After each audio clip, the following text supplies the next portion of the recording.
International School Faculty Club President, also a board member of Cebu City Public School Faculty President Federation. Let us call on Ma'am Raquel Cabulas.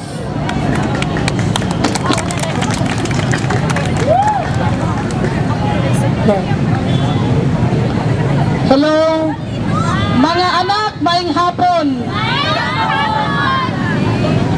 Di mo maningog ba dito ni anak nako? Ma'am Lynn, maing hapon sa mga maestra o maestro nga di akaron nga nagpakabana. Happy World Teachers Day. So ato gi-celebrate ang World Teachers Day karon dili lang kay sa Atiliana, sa Cebu City o sa tibuok kalibutan.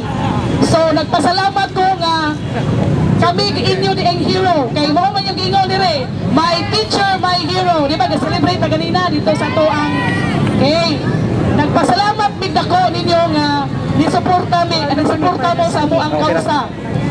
Kaning amo gibuhat karon dili ni para amo, para ni sa musunod namo.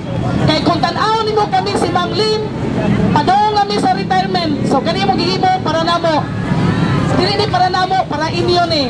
So suportahan nato ang amo ang karong gipangayo sa ato ang gobyerno, ang ato ang upgrading sa salary grade sa mga teachers.